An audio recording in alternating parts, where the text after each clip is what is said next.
Hi, it's Gadget UK here again, back for part 2 of the Sega Master System repairs. The way we left things in part 1, we had an overvoltage board, didn't we, that we looked at in the first half of that video. It seemingly needed a new VDP, but the second half of part 1 we did focus on the other board. That's where we're going to pick up in this video. We got that board booting, but it wasn't working with cartridges. So I pulled out that dodgy pin and the one next to it. So the one next to it, you can see, still got a curve in it. Yeah, the one that was borked, you can see is almost straight. So the reason I pulled this out so I can shape it the same way.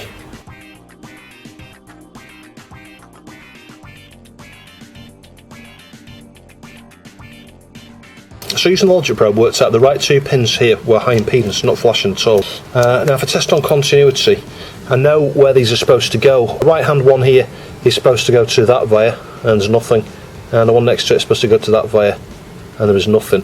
And the reason I know that, this is the benefit of always having two boards to work on, certainly if it's a system you're not familiar with. Let me just disconnect the power lead here. Test from that right one there, short, yeah, and the next one along to that via, short. So I need to go and introduce a couple of wires underneath there now to fix those, but it seems like this is one of these boards where corrosion has affected some traces around here. So actually, as you can see, the RAM chip that was on this one, I reintroduced it, it works okay. So it was all about the traces here, actually. You know, that's missing address bit, I forget which one it was now, I think it was that wire there. That missing address line. And I'll put video within video here so you can see, and I'll highlight the point. That was the connection there that I didn't spot. I measured it and it was alright, but it was intermittent. So yeah, that's the sort of thing, yeah, if you're not careful, you know, you can get an intermittent connection. You may think all your connections are good, and then you stick your socket over there and stuff and it seems to work, but it's flaky. Yeah, that's what that was. So I'm going to clean this up now. We'll redo that wire there. I'll use some of that coil wire to fix that because it's a bit big, that wire. Similarly, that wire there is crazy large as well, and you can see that it's a bit uneven here. The plastic just needs a little bit of smoothing, so I'll touch that very gently with the file in a few different orientations there, my sharp tool, to try and square bit off because it looks a bit bodgy, but actually all the pins are back in and they're all equidistant and stuff, and you know, the cartridges do actually now work. Whilst I'm here, I'm going to see if I've got another 7805 CV, and we'll swap that out just for good measure. Fiberglass pen down here perhaps, may reflow the power connector because this looks very little solder there, look, very little. Push it. See, I think I've just made that worse there. Anyway, let's just get that off. Yeah, I don't like big wires like that. We'll just get a little bit of flux there, I think. We'll get some up here while we're at it. I need to work out what's going on with that. Now there's a missed opportunity here, I'll show you this in a sec, in terms of fixing it, so that you don't get the solder on the conductive part, you know, that goes to whatever plugs in. And I'm not sure anything does plug in, but correct me down below. Yeah, if we just have a slide up and down there, we may as well just get rid of that solder. Hang on, just get rid of that solder off there. This braid is awful, it separates really easily. There we go, and we'll do the same up here. Yeah, look, that trace is floating, look. That's what happens when you have big, thick pieces of wire. Well, it's me that did it, but anyway, you know what I mean. So you can see there, just from using the braid, can you see the green solder mask on the end? We've removed it. That's the point where you could solder, and you're not going to have any problems because, you know, this is the bit that sticks out here. Yeah. So we'll Captain Tape the remainder of that. Yeah, you can see what I mean now. We just Captain Taped off right up there like that. Let's just try and flatten that down. There's a bit of solder on there that needs removing actually. I can remove that in a second. Yeah, and as I say, my go-to is this stuff. It's thinner than a hair. So that perhaps doesn't look much better at the moment, but trust me, there's a real super fine wire there from that trace onto the edge here, and you can see I removed all of the extra solder off here. So anything that's plugged on there is not going to be a problem. There were a few bits of solder there, there's a bit of solder there. The next thing I'll do while I'm here, if I can find it, I use the Fiberglass pen, and we'll just have a clean of these. Why not? So I'll just have a clean around there now, and then I'll get a little bit of nail polish. I do have some conformal coating actually. You've got to use UV to set it, and I've got that as well, but I just prefer to use nail polish. It's just so much easier. It takes no time to apply. The colour's perhaps not quite right for this board because it's got quite a dark green solder mask. So I'll just get a little bit of this here. I just carefully blob it over that. Yeah, that'll do. So I'll just go hard. It'll just protect that little wire. Aside from the fact that it looks a bit blobby, that has dried and looks good. And I've just cleaned up this trace here. You know, there was a big thick wire here again, and just a single piece of coil wire there to fix that trace. I'm just going to just blob some of that over there like that.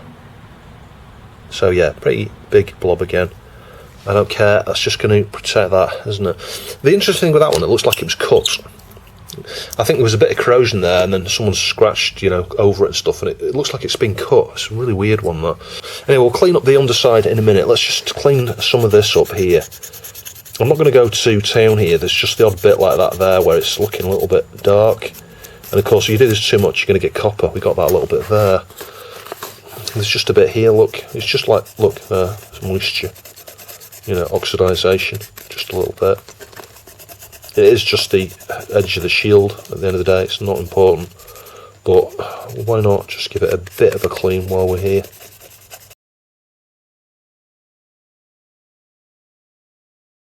The next thing I need to do is get these rivets out of here, don't I? And there's a bit of solder mask removed there. I'll stick a bit of nail polish over that.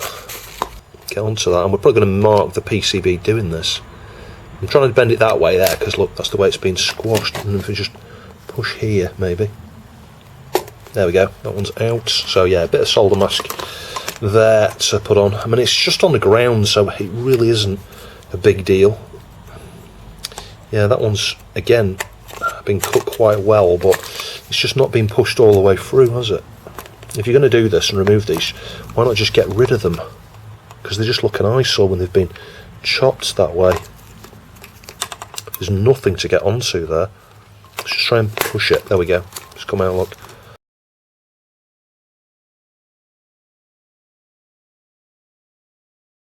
Right, so the top side of the board's had a quick clean. I will give these things another pass. You can see there's some streaks on that chip there. Yeah, there's the odd little bit that still needs a clean, but in general, that looks pretty good. So, I'll flip it over. My attention is going to turn to this side now. So, we'll start by cleaning here, I think.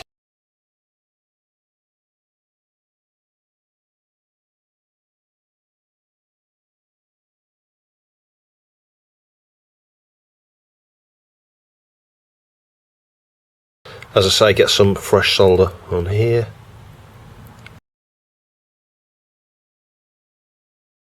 Yeah, the AV port looks alright, but there is, however, just like a little piece of solder over there. What's that?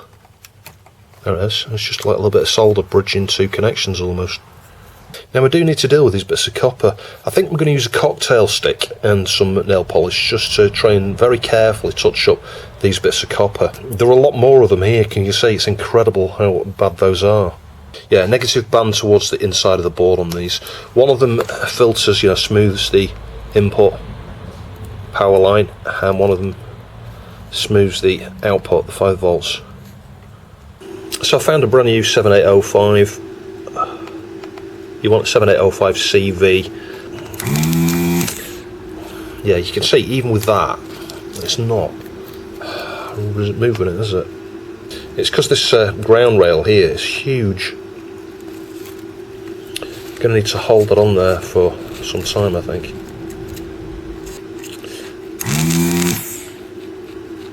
I think actually I'm just going to bring the second iron in. So I've shown this before, just bring a second iron in. There you go, well that's freed up. Just give that one a go.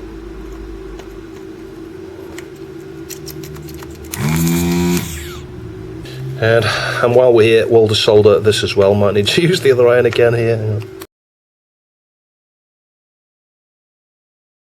So if I just flip that over, so it's facing outwards that way. This is a 7805. Hang on, that's hot. It's bound to be. Yeah, it is a 7805. It's marked with an LM part number though, so yeah, that's the first one. That one's 16 volts, that's the input. This one's 10 volts, but I'm just going to fit two 10 volt ones actually. Just need to use the iron just to release that. Whilst the solder is off there, hang on, have I got the right point here? Yeah, whilst the solder's off there, it's just kind of stuck on this corner here, look. Or is it that one? It's that one. There we go, it's out. So I've got two brand new Panasonics here, both 16 volts. Good ESR on these. So, band to the right. Let's fit one there. Now I'm going to just anchor it like that. Hang on. And we'll use the desolder station here because the solder's going to flow a lot better with that.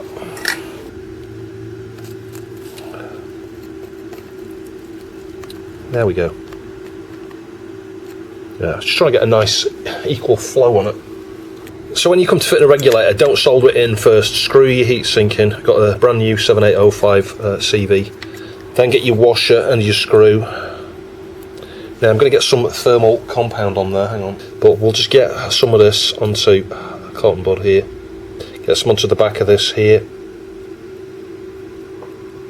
Yeah, the screw hole is right up there. Right, let's just try and wipe my hands. Yeah, this stuff goes blooming everywhere.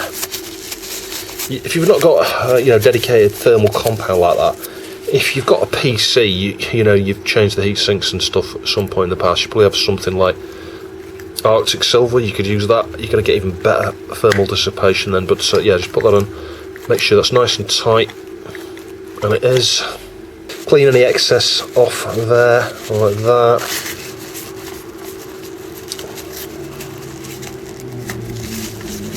Yeah, that'll do.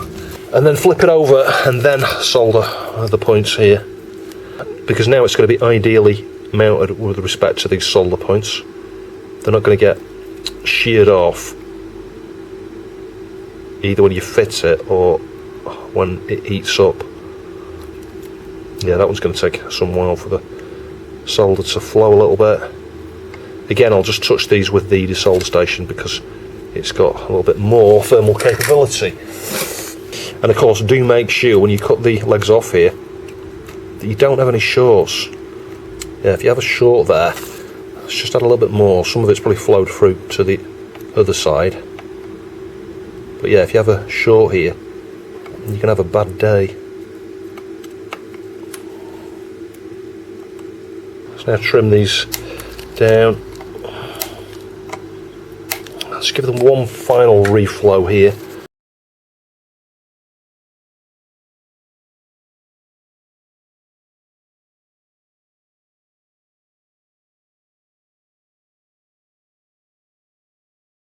So you might think it was plain sailing, and it wasn't. That regulator didn't work. Nothing at all. 12 volts going in, the ground was connected, 0 on the output. I did have one left. So let's just connect this up here now. I'm just going to be super careful here in terms of just make sure it's off. Yeah, it's off. We'll connect power up. And I'm just going to just carefully switch it off and on. Yeah, look, LED. There was no LED here before. Yeah, that's working. So, that is weird. Let's just test the heatsink is grounded here. It should be. Yeah, so I can stick my negative probe there.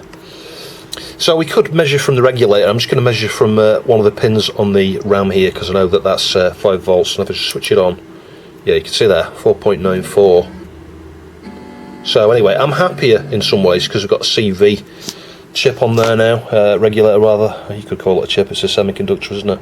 So stone cold. Stone cold. But obviously you wouldn't want to power one of these without a heatsink, that is for sure. So you can hear it working there, and you know what, the picture via RF is not bad now. Certainly I would say after fitting that regulator and swapping those two caps, the picture is a hell of a lot clearer. It does look really clean and tidy on RF, which is amazing, because this TV usually doesn't like RF at all. Even there, the picture's really stable, there's no wavy lines or anything. It's incredible how good the RF is on that. If I hit the, is it the middle button? No, it's not. Let's go back. Yeah, start game. Yeah, so you can see, obviously, there's a bit of waviness there to the colours and things, you know, you've got dot crawl. So this is the first board we looked at. I've refitted the crystal. This LED was not working, you can see it's a flat LED, I've replaced it. Switch it on. Yeah, that's working. So I think the next thing we'll do, I've just measured resistance on that clock line there, so I'll show you again. The CPU clock comes out here. You can see it's just high. There's definitely no oscillation there whatsoever.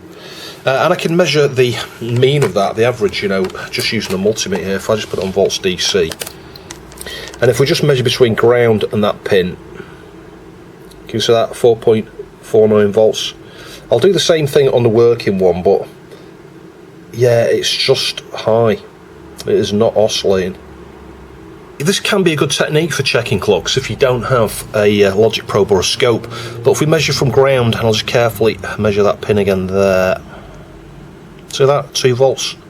Because you're getting the average, you know, it's roughly just over 4 volts there, isn't it? Because it's going up and down, up and down, up and down, it's like PWM, you get a kind of halfway, you get an average. So the fact you're seeing about just over 2 volts there shows us, you know, that that's a clock. And of course you can't always use that as a 100% guarantee there is a clock there. It's just a quick, easy way of checking, because it could have just dropped. It could be a short there. It means you do get 2 volts. There is actually 2 volts rather than pulsing. But anyway, yeah, that I think is perhaps one of the problems with this still. So as I said in the previous video, I've ordered one of these. So I'll go over to the mat now. We'll desolder that. Maybe get a couple of strips of turn pin on each side there. So again, I'm just going to use the desolder station here. It should make fairly light work of this.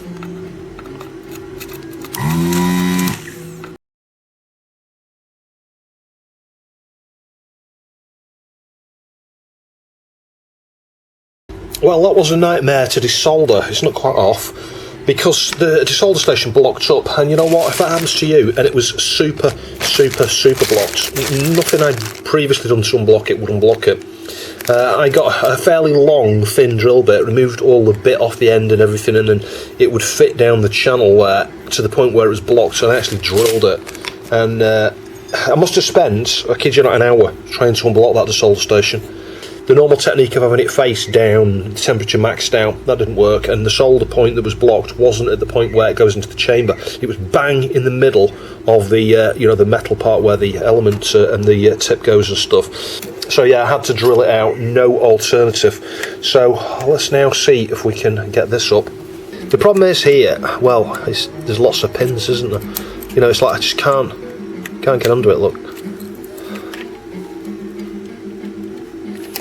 Now the solder does look removed on both sides, so we'll have another go like this. Maybe there's just 1 or 2 pins here that are holding it. You can hear the other Master System in the background on test there.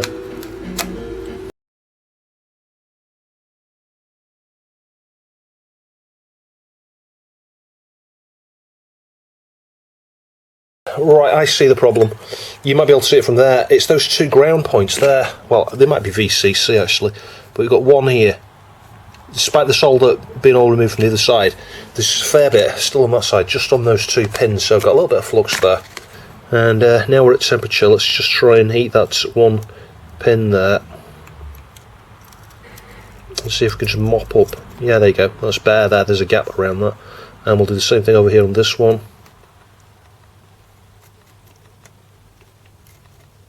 Yeah, there we go. So that's the sort of thing. Yeah, it's rare, but you know what? You've got a zigzag chip like this, zigzag package. That's it. It is worth just stopping if you get stuck with something like that. It's coming up there. It's coming up here as well now, look. Be amazed if we don't damage a trace here, to be fair. Was that a trace? I don't know what that was there. I saw something twinkle.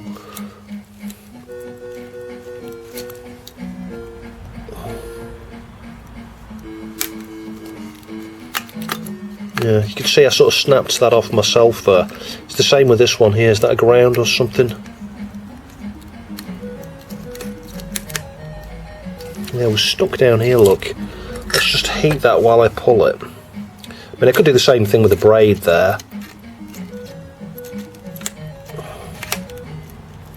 Why is it sticking now here? There we go. Wow. no pad or trace damage, but you can see I mangled it a little bit. You're going to do that when you pull one of these off, but as you can see, no board damage there, so I'll clean up around that. So just looking through the three tops I've got here, this one has the plastic still here, look, for this piece. Now there's a mark there, maybe that's covered by the plastic, but again, the plastic here is still intact. Now it has got a few, you can see there, fairly deep scratches, more over this side here, look. So even though that's got the plastic on, I'm inclined to not go with that one actually. But while we're here, if we have a look on the inside, can you see the spring's rusted, screws are rusted, so I'll undo these screws, we'll try and clean up that spring and the screws. Gonna have to soak them in vinegar, but can you see here as well, the screws have obviously broken off. This must be a super corroded one. And this piece of it there, that's a screw. That one's empty. And that one's got a piece of a screw. So what you can do here is just use some cutters and grab and turn like that. Is that coming out? I'm not sure it is actually. You might need to use the mole grips. But hopefully we can get these out. Yeah, that's turning. Very slowly. I know what you're thinking, cutters perhaps isn't the best thing because you could end up cutting it off.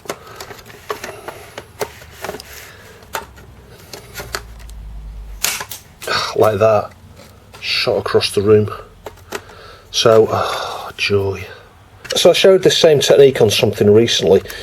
If you hold the thing like that and then just pull across very carefully, the first several passes are very hard because you've got to try and get super in the centre.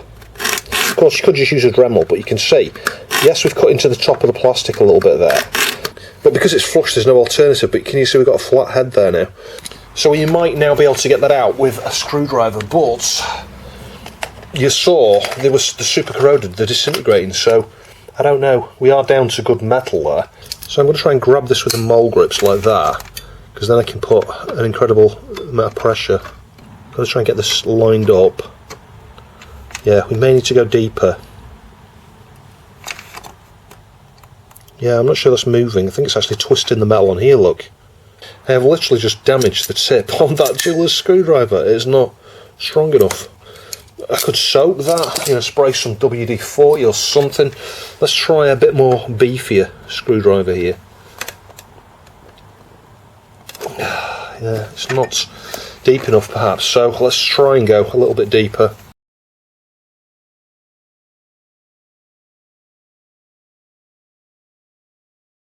So I managed to get that off okay, and the flap here.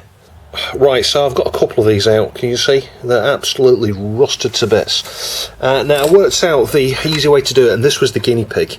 I tried cutting across it, but the metal is so weak that when you get a flat blade in, it just dissolves, even if you've gone like a millimetre deep or so. So the way I did this one, because it was totally flat, is, let's say it was like that there, I went down like a millimetre or two, rotate around. I'll show you on this next one. If I can see where it is. So with this one here, we'll just we'll do the same thing. So I'll show you exactly what I mean here. You just got to cut below, just dig into it like that, and then just twist. Yeah, because what you're doing is you're going to cut a small section of the plastic away there, leaving a reasonable height of the thread still there, if that makes sense. Now you won't always need to do this, because often you can just grip the bit of the screw that's there, as I tried to do at the start, even with a pair of cutters, and you'll find it should grip and you should be able to twist it off. But these are so bad, the damage to these has been so bad. I think we're nearly there, look, that's coming off now, I think, that piece of plastic. I think we're nearly there. There we go. So you can see we've got now a piece of the screw exposed. You can see the plastic there. If you're doing this on a system where the screws are not long enough, that would be a huge problem. But I'll show you, if we just grip with the mole grips, there's going to be enough. Yeah, there's not going to be quite enough there. And in fact, before I forget, the other thing I did was just to get some WD-40 there, actually. Like that. Because that will sort of soak as you start to twist. We might need to go a bit deeper with the plastic yet. I think we will actually, because I don't even think I've got enough to grip there. Let's just go a wee bit deeper.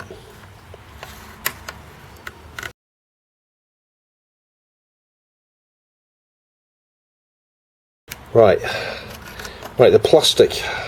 Right, ironically, the plastic is now going over the screw, like that. Hang on, I'm unscrewing the plastic, look. Oh, there we go, it's come out. It's come out with it. But look how deep that was. Yeah, look how much extra length you've got there. That's the point I'm trying to make, is so you can go a certain depth there into these without risking the lid not screwing back on properly. Anyway, well, they're all out now, so that's great. These ones are just a bit tarnished on the top. I've cleaned them, but they're a bit duller compared to the others. And if you look here, look, I think those go through there. Oh, it's going to be too long. This might be the problem here. Maybe these aren't the right screws. Maybe it's supposed to use a smaller screw there.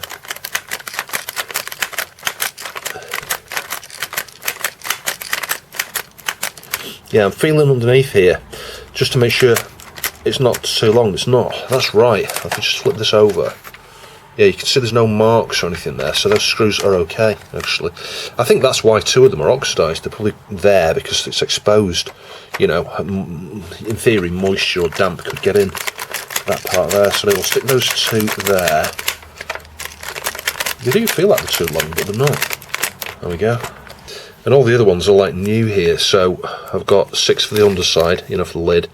And then we need to put these screws all the way around now. There's quite a few, actually. Let's just do the same again, because that looks longer than it actually is, doesn't it? Let's just make sure. And of course, if it stops, you know you're at the end. And it isn't doing. There we go, just right.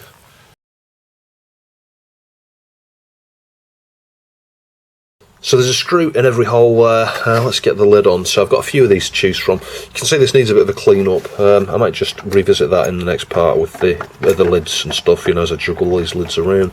So how does this go on here now? Oh, there we go. Yeah, just sits there like that. So we just need the screws on the underside. So before I stick this on, I'm just going to go clean that up there, actually. It's a bit dirty. So I've got it all back together there. It's interesting that there's no diffuser there. I thought there was. A close look there, you can actually see the shape of the LED. So yeah, that's interesting. You could also just get a clear piece of Perspex. I think I've got one actually that I used on my MVS actually to get a diffusion on there. You could just literally stick it in the inside of the, you know, the bit there, the gap on the inside, and then it would diffuse, and that would just be a solid triangle of green rather than being able to see the spherical LED. Just moving the camera, can you see there's some scratches? So we'll give this a polish next with the Plastex and some silicone and see whether any of them come out. So I'm going to be staying away from putting any pressure on printed stuff like that, because you'll just wipe that off if you're not careful. But if we just go in a spherical pattern here, just like right up to that. Yeah, you can see that scratch there. It's not going to come out.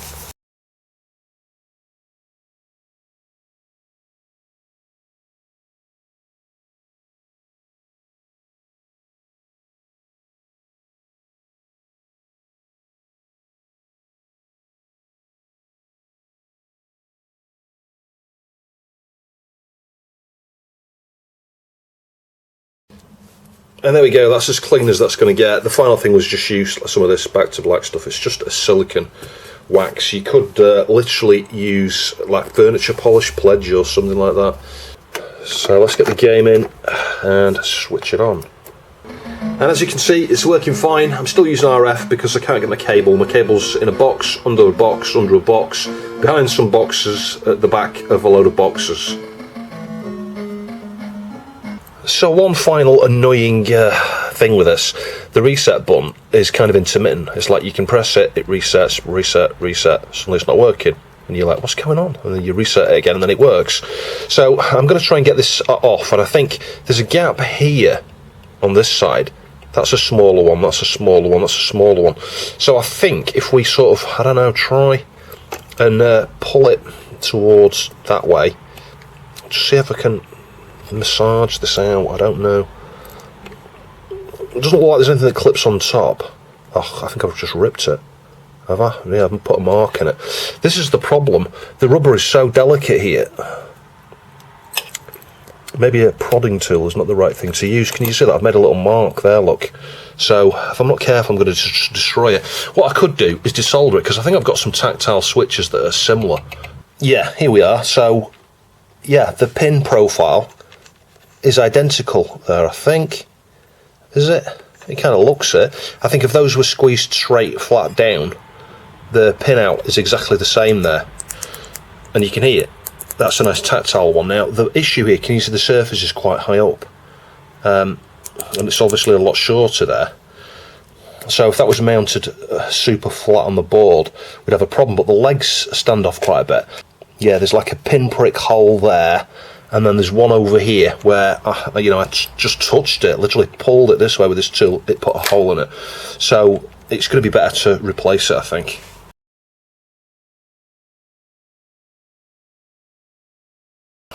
So the iron's just about warmed up here. Let's just get a little bit of fresh solder on there.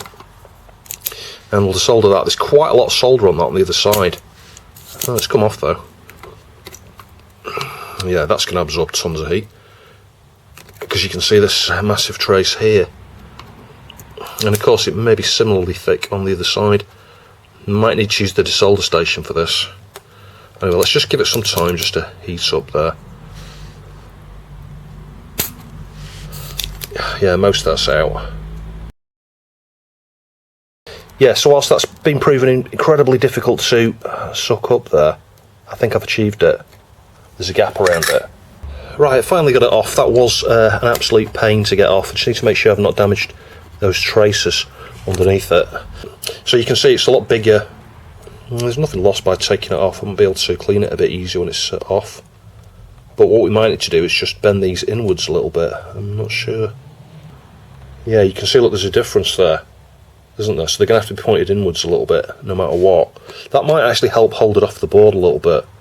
Although the legs might not be long enough to go through. Anyway, I'll report back in a sec. And there we go. So I did just stand this one next to it and try and judge the height, and it's about the same, actually. So you can see quite large blobs of solder on the corners there. So let's go give that a try. So let's hit reset. Yeah, that's working. Every time. Tempted to swap the whole buttons, right? The pause button.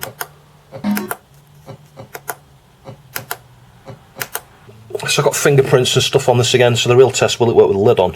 And yes, look, fantastic, I like that. That's cool.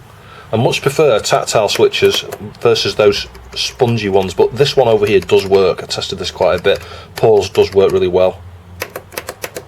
So I finally got an original car here, it's Shinobi. Let's just clean up the edge. Those VDPs I ordered from AliExpress still haven't shipped. It's been a week, roughly. I'm a little bit concerned it's not a genuine seller. Maybe they are creating them as we speak, or maybe they're actually looking for a Master System to take them from. That's a possibility. It might be why it's taking a week.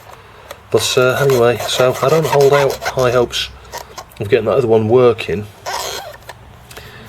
Anyway, you can see that was pretty dirty. We'll clean the shell up in a minute. I'll just give it a spray. It's got a sticky thing there. We'll remove that. But let's just go and plug that in and try it.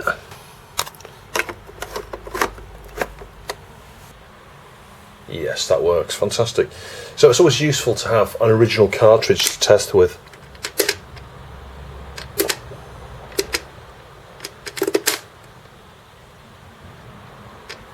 Why is there no volume? Ah, it's just very quiet.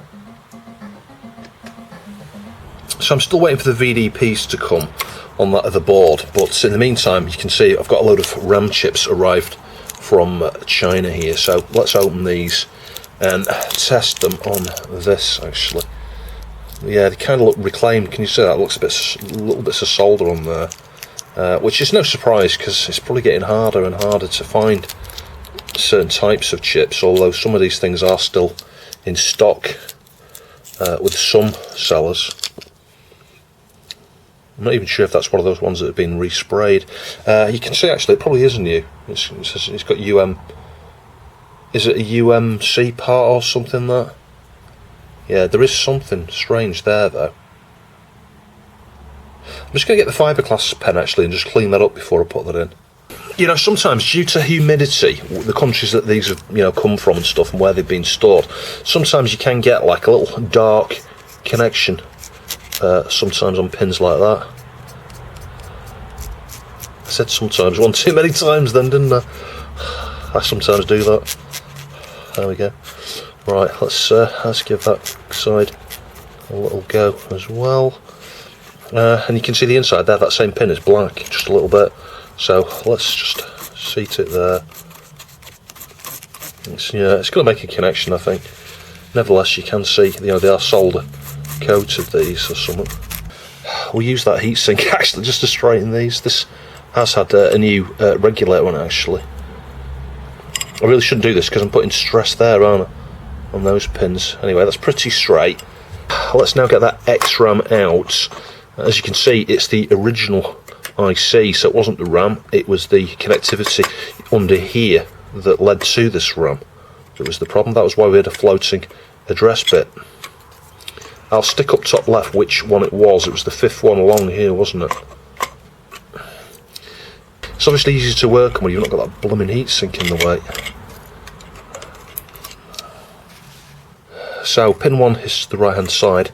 Let's now attempt to get this in. It's pretty hard actually because it's pretty close to this socket here, and turn pin sockets can be sometimes a little bit funny. No, the pins are still too gull-winged. Sometimes you've got to sort of push it towards, if the pins are out a little bit. There we go, it's going in there. That's it. Yeah, these turn pin sockets, by the way, you saw I used dual white ones initially for the RAM on the other board. You can see I've got a different ROM here actually at the moment, but the ROM that came off the other board has got short pins because it was soldered and they get chopped off. So that's one of the benefits of having turn pin sockets, that when you're using second-hand chips that have got short pins, turn pin sockets will grip them a lot better. So if I now switch that on, I'm just putting my finger on top, there we go. That's working, isn't it? Yeah, it's not getting hot. And that's working. I'll boot the EverDrive, just test it, and as you can see, yeah, we've got a different BIOS on here now. I'll talk about that in a few minutes. So I'm going to mark that RAM up as good, I think. Obviously it needs more testing, but initial signs are that RAM is good. I'll just test the other 4 chips. Now, because these are easier to get out, I can use my dip extractor here actually. You can just literally lift a little bit one way and the other, and then it comes out like that. But as I'm doing these, you can see I've been fitting them into this board.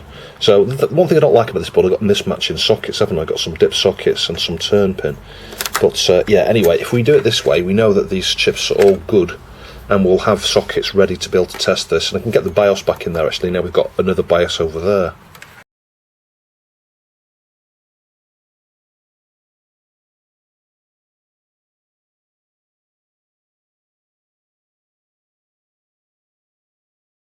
So we've got our socket on. I've just unblocked the holes here. I'm just going to have a clean cotton buds on the top side. I'm going to reintroduce these. So I've got 2 ceramics here that are marked 104, I think, 100 nanofarad. Those go in the middle. The circle there indicates it's electrolytic, and you've got a positive designation, for polarity. So there's a 10, and the 10 goes, let me think about this, nearest the front here, and the 100 microfarad. They're both going to be, well, this one here needs to be 16 volt, because obviously you may have up to 12. Now, the DC adapters for these are 9 volts, but if you ever measure one, you'll find it might be 10, 11, 12 volts. The Mega Drive, some of the Mega Drive ones, is as high as 13 or 14 volts, despite the fact they're supposed to output 9 volts. So yeah, just be aware of that. But because we've got the regulator missing, and we haven't got a heatsink for this, I'm going to fit a Recom or something similar, Traco, switching regulator. So it's it uses like DC to DC effectively. Now I'm reluctant to do that kind of mod generally on a system. It is better to do that. It's future proof, so saves the system. You've got less chance of a problem with one of those. But you get noise. Sometimes you can get noise on the video or noise on the audio as a result of that high frequency, 100 kilohertz or more switching. So we'll just try it and see. We've got nothing else to lose, and we haven't got a heatsink, so we can't put a 7805 on there anyway. Yeah, so we'll just clean up there, get these caps back on, just clean this top side here. And if you're struggling to unblock these holes as I was, increase your temperature of your iron. I went up to 440, still wasn't melting properly on both sides. I couldn't unblock the hole. You could try changing your tips for a larger tip as well. A larger tip is going to transfer the heat better. But the other thing you can do is, heat for ages, like I did for about 10 seconds, unblock it, didn't unblock, but flip the board over quickly, heat the other side, 10 seconds, and then you'll find it'll unblock. And it's because you've heated the opposite side up for, a long period of time, 10 seconds or more. It retains some of that heat. When you flip it over, it just helps the heat then passes through from the other side. Anyway, that's looking alright, so let's get these two ceramics in the middle. Yeah, that's a Panasonic. It's only 85 degrees, but that's all I've got. And you know what? It's not going to get 85 degrees in here. Certainly when we've got a Recon or something there. Yeah, the leg on that side is really short. So positive is on the left here. Yeah, I just checked, that's 105 degrees, that one. I'm just soldering a leg at a time here until make sure it's straight. And you'll see you've got to heat these for incredible time with this iron. And the tip, it's the tip that's the issue. I really don't have the right tip here. That's it, I can feel it's heated. Yeah, you can see it's crooked, that's why I will do this this way, so that I can straighten it a little bit.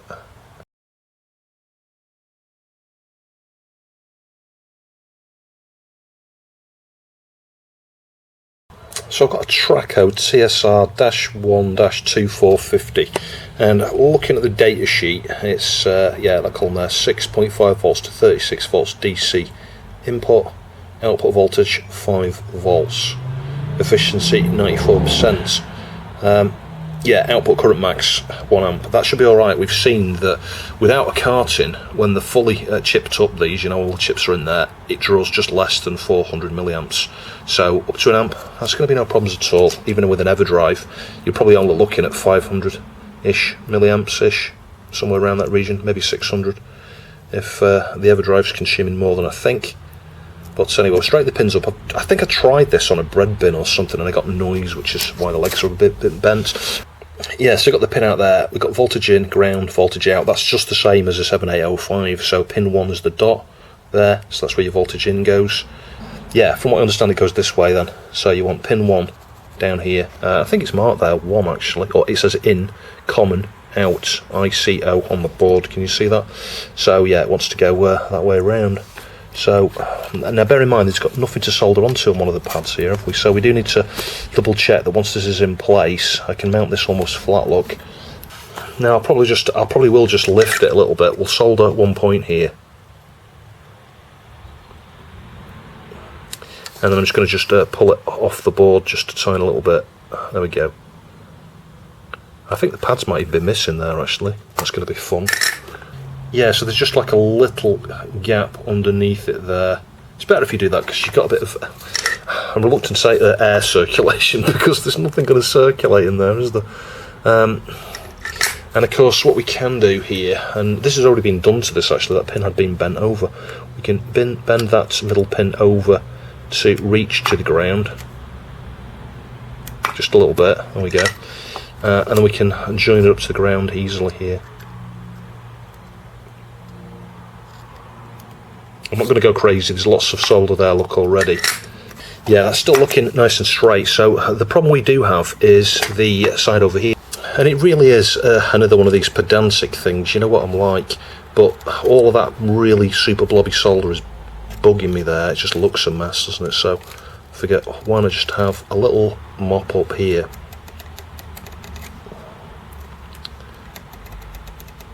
And get rid of it all. And then it looks like a moron hasn't worked on it. I am a moron really, when it comes down to it. So we do need to reinforce this connection here, I'll show you. There is actually a join, despite the fact there's no pad on the other side, no pad on this side, just watch. Oh, hang on, now we don't have a join. We did have when I pressed it into the... Oh yeah, we do, look. Yeah, got a join there to that cap. Just check that side, no. Yeah, that should be that one as well, yeah. So, we just need a wire there to reinforce to either that cap or that one. I'm going to go to that one, I think. Right, let's clean up around here now.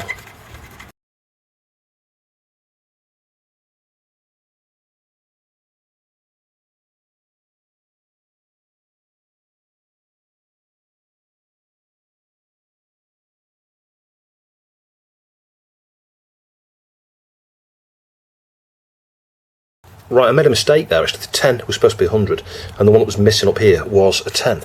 So you can see what we've ended up with. So we've got 100s there, that one's not quite as straight as the other one, is it? And a 10 there. So the only other thing missing off here now is the VDP. Well, we can get the ROM in now as well, can't we? So let's let me turn that fan off. It's quite loud. That fan kindly came from ZX Kim. Kim LeBrock, which unfortunately is no longer with us. You may have seen some of the comments from Kim on some of my videos going back last year or prior to this year. Yeah, unfortunately he died from COVID early in the year. I was gutted for months. It's still affecting me now because Kim was one of those people. You can see it here, and you can see it's really powerful. Now the fan broke on that and I replaced it with another one, but it's about the same speed as the one that Kim kindly fitted for me. But yeah, as I say, Kim was a really great guy. He was, always thinking about his friends and stuff, and it was really kind of him to create this and send it to me. And I'm sure this has helped with my breathing. If you're doing lots of flux, soldering with flux and hot air and stuff, get something like this. It's not going to cost you very much. Obviously, this one was, created by Kim. He 3D printed it. But yeah, he'll be missed, sadly missed. It'll always be in my mind anyway. Yeah, so if you wondered on recent videos what the large fan noise was, well, apart from when I was on the Atomic Wave stuff, because that's got its own fan, it's that fan. Yeah, so that fan is a constant reminder of Kim. So this chip here, the ground and supply are on the corners, I think. I could be wrong. Yeah, maybe they aren't. That one's questionable, actually. It's got a question mark written on it. One of these here is probably a... There you go, dead short. Can you see that? So I'm just measuring from the corner pin down there to its utmost pin, and we've got hang on, and we've got a direct short, hence why I've put an X on it. So that was one of the first ones removed, and then this is the other one I removed, because if you watched part one you'll see that two of them are spotted. They were getting hot really quick. Same thing, look, dead short. Yeah, so cross on that one, and then you might be thinking, what made me think the other one was just short? Well, there isn't actually a short, let me show you, but it does get hot. Now, it only started to get hot when we removed these two, yeah? This is the thing, sometimes when you've got something shorting out, this is why it can save sometimes other chips. When one chip shorts, the voltage goes from, let's say 9, it goes from 9 volts down to 2 or 3 or 1 even, whilst that chip goes nuclear. So, of course, that overvoltage situation has been temporarily removed from the equation, so other chips can sometimes survive. But, yeah, you can see the glossiness in the middle of that. Can you see that? Just in the middle here, it looks a bit different in colour to the outer edges. And similarly, these two that we first removed, I think one of them looked dead shiny compared to the other. It might be this one. In the right light, it looked really glossy. It's the same there, it kind of looks glossy in the middle, like those have got really hot. This one, not so much, but and again, as I say, this one, if I measure across here, we don't have a short. We have about 600 ohms, I think. Let me just put on ohms. Hang on. I know you can't see the meter, I'll just tell you. Oh, actually, 52k. So it's still pretty low, shouldn't be 52k. You probably measure across there normal, and it's probably like several k or 100k or mega ohms even. So yeah, that one is a problem, and only when those were removed did this start to get hot. After a minute you put your finger on it and actually start to burn your hand on it again. So yeah, all three RAMs expired. Now this we think has expired because there's no clock coming out of it and no video. This provides on 3 of the pins here, I forget where it is, somewhere perhaps down here, 3 of the pins I think near the end are RGB, and I think the syncs come out of here as well, could be wrong. So that's not a short, because when that's in there, the current drawn on the adjuvant there was around, with these chips missing, it was really low. It was like 200 milliamps or something, so that's not really shorted. There's no clues on it in terms of like bulges or melt marks or anything like that. It just kind of looks a little bit shiny in the middle. So right, it has been literally a month since I ordered this, and you can see we've got the old chip there and we've got 2 new chips here, wrist strap on, and if we just inspect these, the pins do look brand new. It's like a new chip. Yeah, I'm suspicious of the colour of the surface of it, but if you look at that line, can you see? It does say Sega. Yeah, and again, the print, this is what some of these repros tend to look like. Now, when you compare side by side, obviously they're totally different here. Yeah, this could be a later chip. I mean, what's the date? Is there a date code? There is a code there, I think. Yeah, so it's just like 92 something there. I can't read what that says there.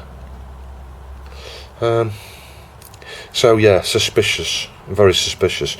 But the other thing is, if you flip it over, and it could be because these have been manufactured in the same way, or this could be an industry standard thing, but look at the code here, you've got E3, and then sorry, my nails need cutting again, don't they? E3 and then a 2, yeah. And on this new one, you've got D4 and then a 2. So the very fact that those are stamped in there, there's a bit of condensation on there. Look, that's surprising. The very fact that those are stamped on there, you know, they could have replicated that, I guess. It would be easy to cut that out and stamp that in. Well, I don't know where this moisture's coming from. That's a bit weird. I've not got any acetone. I'm tempted to just, I don't know, just scratch a little bit somewhere on one of these. Sometimes you can get clues by looking at the edge here. You can see whether there's any paint or anything, or even the very edges where the pins go into the chip, but it doesn't look like that. It doesn't look like that at all. So I may just solder it straight on. I haven't got a socket. What I could do is cut some dip sockets up for this, but they're so close together here. I sort of sized that up in advance to see if that was possible. A bit like I did on another video that may not have gone up yet, as you'll see. But I don't think it's possible with these pins. They're too close together.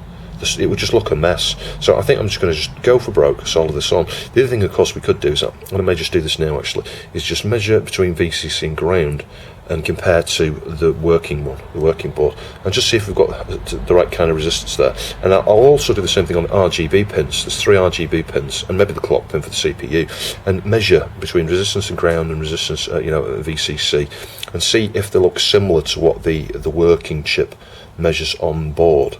Bear in mind it's in circuit. Wow, I kid you not, it's taken me 20 minutes to get that on the board. It's incredibly difficult with these zigzag pins. You've just got to use magnification and, you know, straighten them the best you can to start with. Make sure all the holes are blocked, and then start on one side, and with magnification just try and move each pin until it goes in. It takes, like I said, 10 minutes to do one side and then 10 minutes to do the other. Nightmare. Right, let's solder that in place. The solder here looks a bit of a mess actually, because you just heat a little bit on the other side and the solder comes straight through to this side. Now, the amazing thing with this, I think this is actually a working chip, because before we had no video at all. Now, obviously, I put this on the bench power supply to start with, just to make sure it's not pulling too much current, and it isn't. But I switch it on, we now get video. So it's the first time we've ever had video, but it's just a black screen. Same every single time. Now, nothing gets hot. I've just switched this on again. If we have a look at the clock here, so look, these are address lines flowing, flowing, flowing, flowing, flowing. Clock's pulsing, yeah? Reset is the 6th one down here, so we go 1, 2, 3, 4, 5, 6, pin 26. Low then high, yeah? Low then high. So it's getting a reset. It's coming out of reset. You've got IRQs and things here. They're all high, halt pin floating. But like data bus, these are data bus here, I think. Hang on, where are they? Flowing, flowing, flowing. Low, high, low, low. I think it's got a dead Z80. Could be wrong. It could still be something related to this, but you know what? We're getting a reset, we're getting a clock, we're getting video. We've replaced the RAM, we know the ROM's alright. The fact we're getting video shows this is alright. The only things remaining are these. I mean, obviously we've replaced everything on the board pretty much, haven't we? The only thing that hasn't been replaced is that. I'm going to desolder that, stick a socket on. I think that Z80 died. It's no wonder, you know, it had no clock, did it? Maybe that was part and parcel of what killed the chip over here. That could be the case. So we'll remove that and get a socket on. Well, the good news is that CPU was faulty, but it looks like the graphics are corrupted. I hope that VDP is okay. Right, after much messing around, I mean serious messing around, I've had different RAMs here and different behaviour. You put any of these RAMs in the work RAM position on the other board or on this board, no problems at all, they all work. But graphically, you get totally different behaviour based on the RAMs that are here. Now, I spent ages comparing data sheets and looking at the refresh pin and all that. The refresh pin's tied high. CRG, actually, on Discord just mentioned the same thing. But I'd worked that out from doing a connectivity test. So that kind of rules out the refresh side of things. And I was like, well, what else is the difference between these? Well, speed. These are old NEC ones here. I'll stick the part number there because I can't remember off the top of my head. Dash 15s, 159 seconds. All the chips I've got are dash 10s. Now, the other curious thing is, I've got one working, known, tested, you know, good NEC chip there. With that in, I get some partial recognisable images. You know, it says Sega at the bottom. You just about read it in red. The colours are all wrong. Everything's wrong, really. But there's some more visible graphics just with that chip. You test with another chip here, and if you use this Sony one, which is dash 10, it's not, the graphics are really bad, I'll show you, but it's the best you can get. Yeah, you swap that Sony chip for one of the ones we tested previously, these brand new ones, the graphics are messed up totally. If you put two of those chips in here, the graphics are messed up totally. You can't see anything, it's just little bits of lines. There's no recognisable sprites or colours or anything. But with this combination of a good chip and this chip, the Sony chip, you'll see. So I switch it on, it's absolutely bizarre. So this is as good as I can get it at the moment. Yeah, you swap for one of those other chips, and I'll show you. I'll swap them over. Yeah, and you can see that your bike here, we've got the right colour, but it's totally messed up. And this is super interesting to me because it's bizarre. It really is. It just doesn't make any sense. But I know what. Well, I think I know what one problem is, and I'm going to fix that in a minute when we've done this, and see if that solves it. But yeah, I can't get that blooming chip out. I should use my dip extractor really. Right, so let's just pull that out. Put one of these ones in, and it's consistent. You get the same graphical behaviour every single power cycle. Yeah, so that works. You test that here, perfect. Put it in the other board. You can play any game you want when it's in the workaround position, and everything works. So I'll switch it on and watch the graphics now. Look at that, totally messed up, absolutely totally. You'd be convinced that RAM is the issue. And there as well.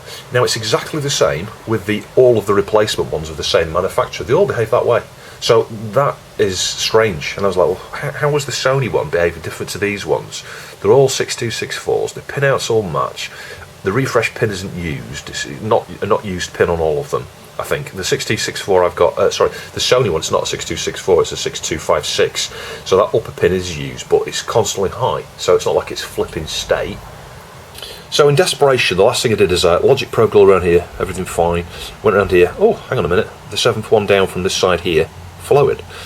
Tested on the other board, this should be joined, it's an address bit. I think that's the answer, but why these different chips behave different ways, I don't know. So I'm going to leave that dodgy one in there, go and stick the wire on the underside and test it. The other interesting thing is, when I removed these, there was no damage to the traces or the pads or anything. It came off really, really, really easily. So that must be something related to when the over voltage happened. That's the only thing I can think, or a scratch or something that I can't see. Somewhere there is a break between the two address lines there. So let's just see if that fixes. If it does, I'll be over the moon, because it means these are good, and obviously we're in a state of completion. Obviously I need to clean it up and stuff. I will remove some of the solder from the underside here and just resolder with a tiny little bit, because what happens with these, you heat these pins and it soaks up the leg and you get really giant blobby things there. Then that could be a sign that I've got my temperature too high for working on a board like this. Actually, that's perhaps what the issue is. I'm at 400 degrees, that's a bit high actually. That's the sort of thing where you want to, where you're working on an ST and Amiga boards. Something like this, maybe 360 or 370, something like that. So I'm waiting for one of the VRAMs, I'll talk about that in a minute, because there's something unusual I discovered actually. You can't just swap them out with 6264s. But in the meantime, I'm going to clean the board up. So final cleaning this board with IPA, cotton buds and a brush there, toothbrush. I use the dry brush there at the end just to get the board nice and spotlessly clean afterwards. If you want to see more Sega Master System stuff in relation to repairs or mods, check out the links down below. There'll be links to Dermot Sweeney's channel, CRG. He did some repairs, I think, to a Master System last year. SLR Mod Shop, he's done a number of mods and repairs and things to Master Systems. Dennis, that's Retro Game Revival. I think he may have some Master System stuff on his channel. Jay's Vintage Junk. Jay did a number of repairs a few years back actually, so yeah, well worth checking out those channels. So a couple of weeks later and lots of SRAM chips later, you can see here I've got a different one. I think this is an Hitachi one, is it? That looks like the Hitachi logo. So I tried Hitachi chips here. We had some Hyundai chips here, all 6264s. We've got the Sony one there you saw with sort of noticeable, recognisable graphics. You saw the Sega logo, that was the best it looks with the Sony chip there. And as I say, that's the 256 one, but the upper address pin is kind of tied either high or low anyway, so that should work, and obviously all of these chips work in the workaround position. I've tested them, I've tested, many games with each of these chips, all in the workaround position on the other board, and every one of them works, but they just don't work here. And these ones, those are the original ones I got. I showed you again. The Dash 10s, but again, the workers work around perfectly. They don't work as a VRAM. Now, the reason I kept going at this is because a good friend of mine, Dennis from Retro Game Revival, was convinced he replaced the VRAM in a Master System like this just using straight 6264s, and he was sure he never had any kind of issue. So it's possible there's another 6264 out there that is compatible with these NEC XRAM chips, the way they work, and that is ultimately the issue here.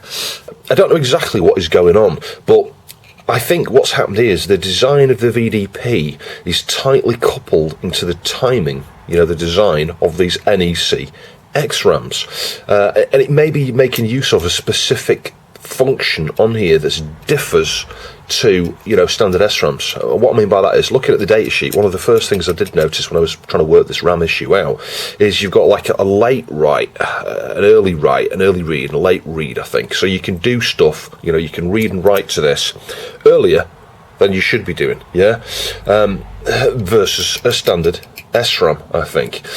Now, this, because it's an XRAM, it's DRAM internally, it's got all the it has got refresh circuitry on board, and it's got some latches and things there for the address lines. I thought, I wonder if it's something to do with that. My first theory was it's something to do with the timing, in combination of the the address lines, the chip enable, perhaps. And I searched everywhere. I could not find anything. I was like searching online, equivalents for RAM. I couldn't find any articles and stuff. And eventually I did manage to find an article, and I think it was an SMS Power website. I'll stick a link down below if I can. But I'll just show you the diagram that I got from that website up here just briefly. You can see some latches on the address lines. So it seems like if you want to use SRAM in here, the thing I just pointed out about this, tightly coupled design here in terms of reliance on this type of chip, and the way you've got to, to fix it. If you want to use 6264s, you've got to use those latches. You've got to latch the address lines. So, yeah, that is the issue. It's a pain in the what. Now, my first thought was, I'll go away and design a board, but you know what? I looked at the costs of PCBs and stuff, and by the time you've designed the board and had the board manufactured and then fitted the ICs, the cost of the ICs and all that, and the pin headers, you would need a socket for each. You would need a socket for each PCB, obviously for your RAM. Then you need pin headers that are going to be, aligned, to the sides of those. Yeah, so your little PCB would sit sort of like this out here with the chip at an angle, kind of thing. Yeah, all that cost and complexity versus the cost of being able to get a second-hand, old stock or whatever, original XRAM. These were like, I don't know, £2 or £3 each or something. I bought 3 of them, as you'll see in a sec, working. It's just easier just to fit the proper chip. So yeah, at some point in future, either me or someone else might follow this video and go, I'm going to go and do one now. CRG was suggested the same thing. So I'm not going to. It's up to somebody else. If they want to go and do one, they can do. You've seen the schematic there a few minutes ago. It would be very easy just to produce a PCB that's in line with the socket and has the latches there.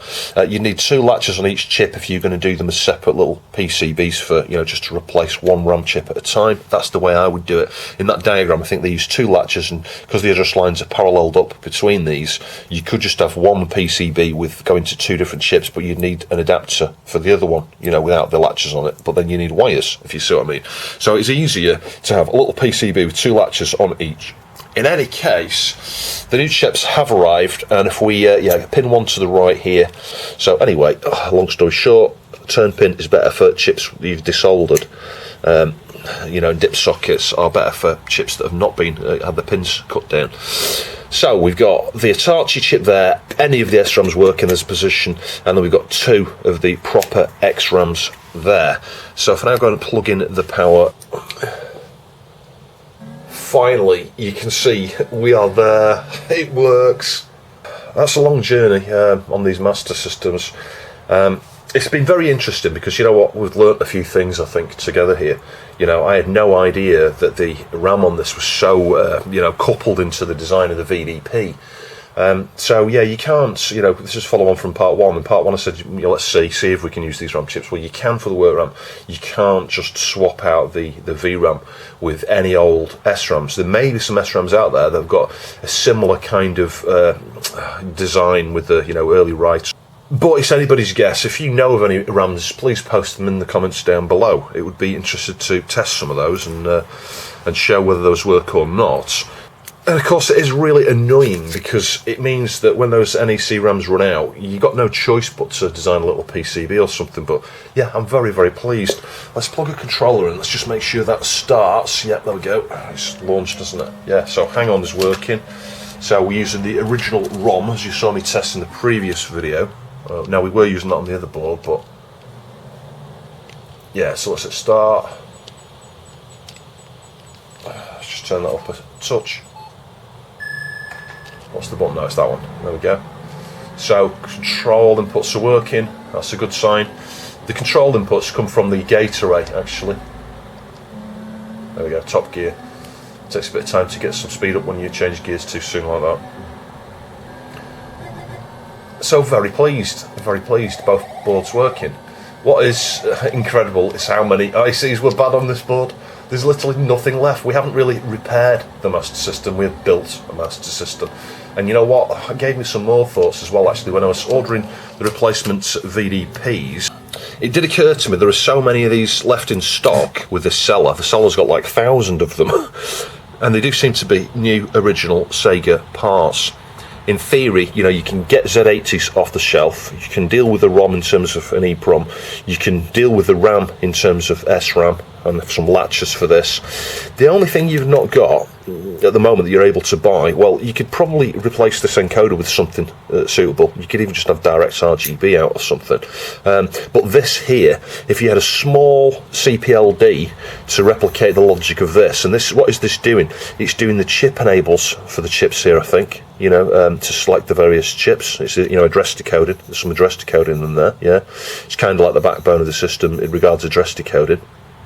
It handles the inputs for the controllers. Yeah, and I think the reset. Oh, yeah, sorry, these are inputs. Yeah, so inputs, you like the pause and the reset. Those go here. Perhaps the initial reset comes into here and then to there. It might come from the VDP to here actually. So I could be wrong about that. But in any case, when you look at those few functions there, I reckon those would be pretty easy to replicate in a CPLD. I even think I could probably manage that myself if I wanted to. So when you look at those few things, you know, a standard connector, 9-pin connectors, DIN, having a switch somewhere, a power socket, some regulation, you could actually create a new Master System board. Yeah, no, I'm surprised no one's done it. It'd be pretty easy, and you could have the, you know, some of these new old stock VDPs on there and build your own little Master System. That might be a cool project for somebody. I might have a go, I don't know. Of course, it would be pretty hard to get something like that, I think. Although I don't know, it might be a standard-ish part. No idea. Obviously, I can't test those on either board because I just don't have one of the cards, and they're a bit blooming expensive. Like a bare, you know, card on its own without a box or manual will set you back about £30 for a game you just have no interest in. And whilst this one works perfectly, obviously I've got two of these. I can't be bothered at this point in time desoldering it and fitting the other one just to test whether they both work. So I'm just going to assume that the seller is a trustworthy seller and they both work okay. But if you were to order from that same seller on AliExpress, just bear in mind they might not all be, you know, good working, you know, new old stock. What you sometimes find with stuff on AliExpress is that, you know, the pins like this, they do look new, they haven't been soldered, they did look like they were straight from a factory. It could well be they were just excess ones left over from the end of manufacturing of something like this, because there would have been a number of those ICs left in stock somewhere. And these things were manufactured and designed in China. You know, lots of the chips came from China. So it stands to reason that it's just old stock that someone's found and went, oh, let's sell this, let's make some, you know, some money from it. But you can sometimes find it's ones that fail quality control. You know, I found that with some of those VIC chips for the, you know, VIC 20. I got quite a few of those back then. And out of a batch of, say, 10, you'd find like 7 of them work perfectly, and 3 of them have got really minor glitches that, you know, don't all show up on the first few minutes of testing. So it could be that sort of thing. But I'll be honest, off camera, I have tested this for about 5 or 6 hours, played it pretty thoroughly, you know, long periods, maybe 3 or 4, you know, over an hour sessions, playing various games for a period of time, and I've not had any issues at all. Everything looks fine, the graphics are fine, everything looks and runs as you would expect. So my point about a number of chips replaced, well, the Z80 was dead, we swapped that out, and then the Z80 that was there wouldn't work with EverDrive, the EverDrive cart actually. That was because the M1 on that replacement Z80 that I thought was good was bad. So we fitted another Z80 there, so yeah, the Z80 being replaced, the ROM was original, that was replaced, that was replaced, that was replaced, that was replaced. So all you had on here that worked was the ROM, the video encoder, and the gate array. I'm glad that was alright, because we wouldn't have been able to source one of those from anywhere other than another faulty board, you know. And this is the thing, you take parts from one board and then the other board then can't be fixed, you need parts for the other board. But you know what I'm like, I always try and fix everything, which is why, despite the number of chips that are faulty on here, I was determined to get this working.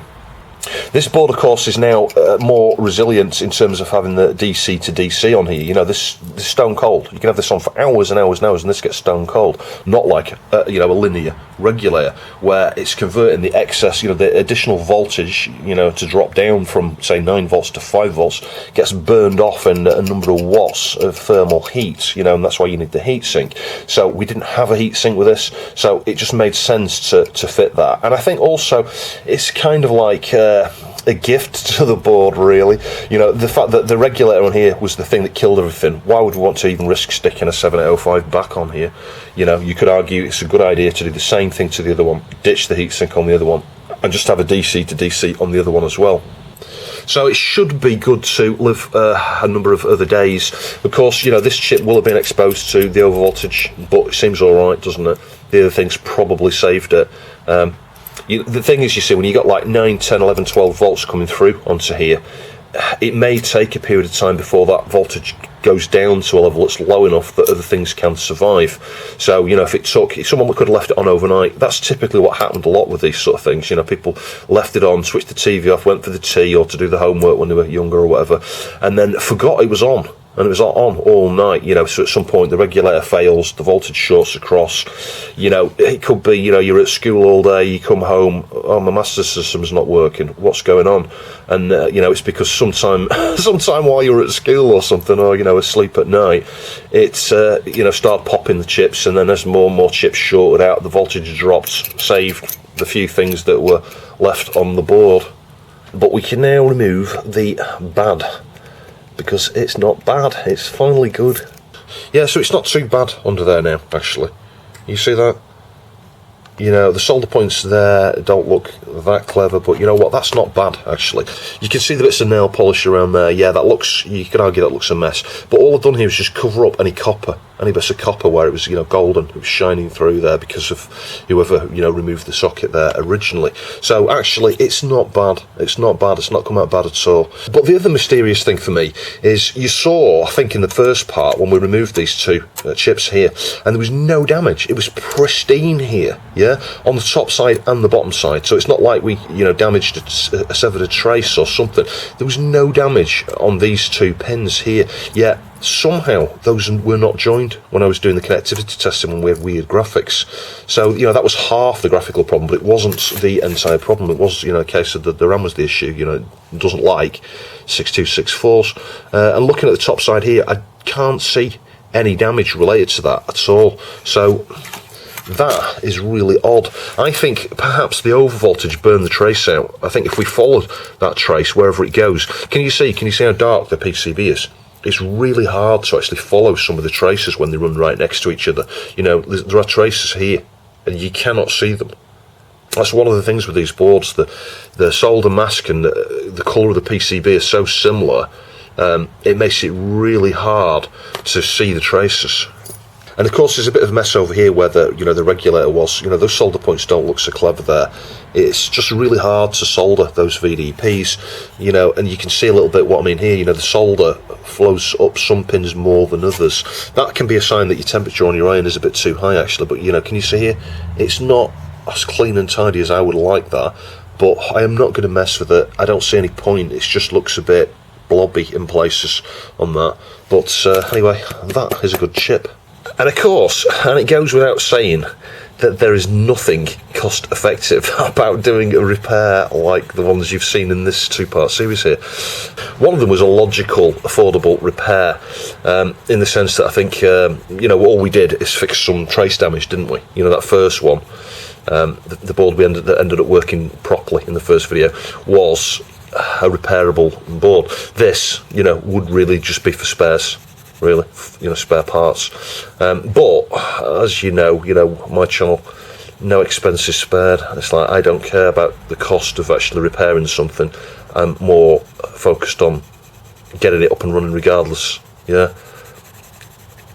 And that's the thing. So the time and energy and cost of parts, most people will just go, there's no point, what's the point? You know, you sell one of these, you could buy a Master System like this on eBay for 30 to 50 quid probably, yeah? So it's like, why would you want to spend, you know, 12 or 15 pounds on a VDP, and then, you know, more money on SRAMs and Z80 and whatever else we've replaced on here, you know, caps and a regulator and all that. It doesn't take much to spend more than 50 or 60 pounds on parts, and then you're never going to get your money back. But in the future, prices of these may go up because obviously they're going to become rarer and stuff, and there's going to be more of them that die. There we go, got that sticker off, and we've still got the print there. 4th of September 1989, repaired 2021. The caps are replaced. I'm just going to mark the tops with a red dot. It's very few. Now you may think, it's been over voltage, the other caps need replacing. Well, actually they don't, they're all 16 volt ones.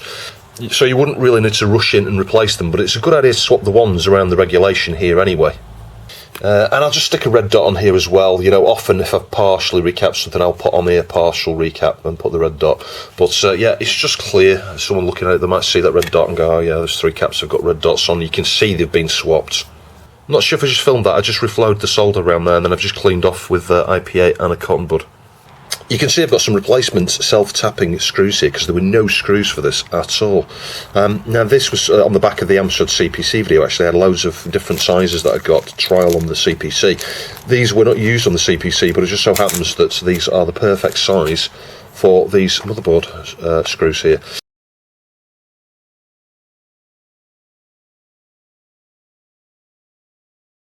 There we go, screw in every hole. I don't think I've missed any there, including around the cart slot here. I'm not sure I did that on the other board. I'm not sure there were enough screws, so I could always take the lid off that other one and stick the other 2 screws there as well. But obviously, it's a bit weak here. You can't screw through there. You can see we haven't gone through or anything because the pillars are quite long. So even if someone has cut off the wings off the side of this connector, you can deal with that. And of course, you could just probably source a replacement one of these. I've seen on AliExpress you can get replacement connectors for the Mega Drive. Obviously, the wide, like 64 pin or something. I don't know how many pins this is. It's probably, 48 or something like that. There's probably like 20 or 20 something pins on each side there. But it'll be okay as long as you're not constantly like ramming things and bending it and all that sort of stuff. It should be all right. I'll probably use this one as my main one, and I'll just have the EverDrive in there most of the time.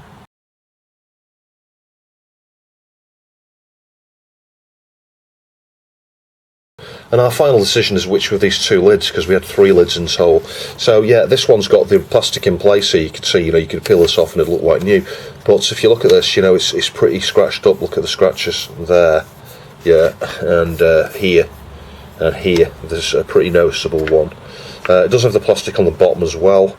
And this is the one we removed the screws from. Do you remember we had to trim down these posts a little bit? And that one's split and corroded in there. And obviously I removed the spring, we cleaned that up. You can see I've got some oil on there. We removed all the corrosion from that.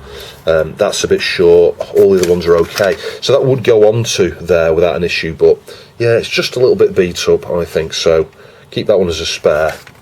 And this one, other than having some sticky marks and things here, and this will polish up quite nicely. It's a little bit scuffed there, can you see that? But in general, that's a bit better. There's a nasty scuff there perhaps, but I think that one's going to be alright, so I'll go and get that in the sink, give it a bit of a scrub. So yeah, most of the dust and dirt has been cleaned off that, but we've got some marks and things, so I'll get the plastic cleaner onto this next. So I use this stuff, you can just about see it as Plast RX Maguire's.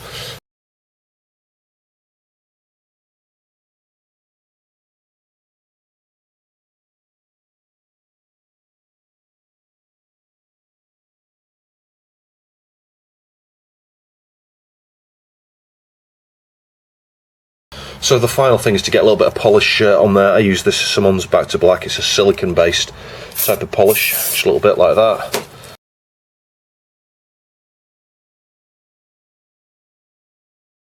And there we have it, one beautiful, pristine, fully functional Master System. Let's get the EverDrive in there and give it a try. Just played a bit of Dynamite Duke. Played this on the Mega Drive. I think the Mega Drive version's quite a bit better actually, but it's not bad. It's not bad for an 8-bit version. It's a bit like Cabal. You know, if you hold the button down, you can move your cursor. If you just move right and left, you know, it moves your character. And a bit of Fantasy Zone over RGB. Oh, I'm so bad at this.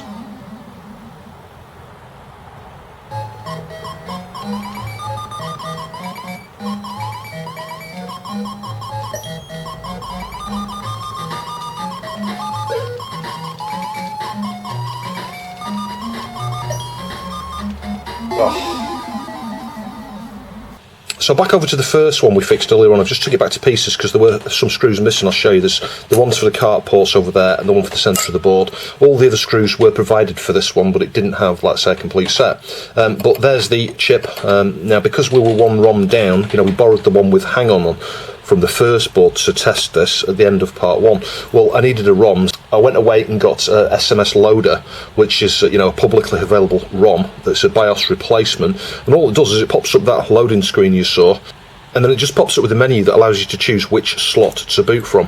So it's a dead simple BIOS replacement. I used, as you can see here, WinBond. It's an OTP part of this, you know, one-time programmable, a 27C512. I think I just doubled up the ROM because I think that chip is twice as big as it needs to be.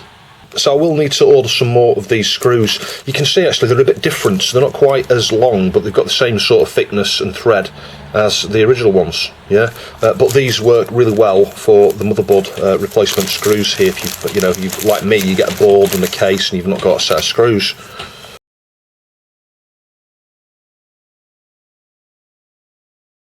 So I mentioned CRG a few minutes back. I'm going to mention a tip that I picked up from his channel. Do you see this screw here? When you see something like that, the screw hole, you're thinking, I wonder what that could be for. There's something missing there. What he did in his video is you can unscrew the the heatsink here, turn this up that way so that this is on the back here, and it's just the right height from the bottom of the board there to screw onto this heatsink so that the heatsink is upright here, allowing you to access all the chips here. So that is a really clever little tip that he shared. As I said, there's a link down to CRG's channel down below. I did mark this one up as well. So a huge thanks to Martin, the Retrologist. It's been great working on these. Yeah, this one, I switched it off, has been frustrating to say the least. You know, this was the first board we started looking at in part 1 before we moved on to the other board. So yeah, it had 3 faulty RAMs. There was a question mark on that one. That was the one that was not getting hot to start with. There were 2 that were going nuclear when we first looked at that board. Then we ended up realising, I realised that this one was getting warm after a period of time, and actually all 3 of those are faulty. I've tested them. You saw the shorts actually when we measured the shorts on those earlier as well, and then the Z80 as well, and the VDP, incredible. So hopefully you found that interesting. We will look at Master Systems again. We've obviously got that Model 2 to look at in an upcoming video as well. A huge thanks to my Patreon supporters. Actually, without Patreon support, the channel wouldn't have been able to continue after I lost my job back in late 2019. So you've helped me continue running this channel through COVID last year and this year. Yeah, I can't thank you enough. If you would like to support the channel, I'll post the Patreon links and coffee links down below. Every dollar just makes a huge difference. Thanks for watching. I'll catch you in the next video.